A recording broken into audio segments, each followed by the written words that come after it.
রান্নাঘরটা ঈদের আগেই রং করে নিয়েছিলাম, যেহেতু ভিডিও করি একটু সুন্দর করার জন্য।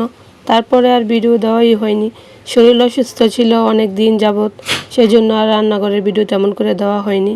আর এই পিঠাগুলো কিন্তু আমি ঈদের আগেই ভেজেছিলাম একা একা, তো তারপরে অনেক ভেজাল ছিল এই পিঠাগুলো ভাজা, তারপরে এইগুলোর মধ্যে গুড় দেওয়া, অনেক বেশি ভেজালের কাজ।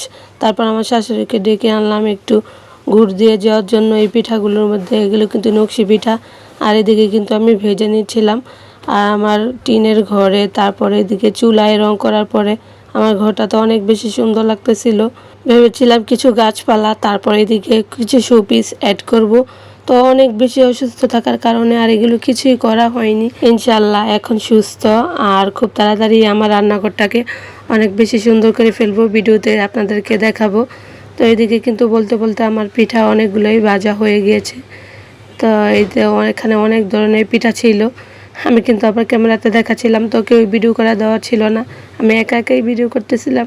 কেমন হলো জানাবেন। আল্লাহ হাফেজ।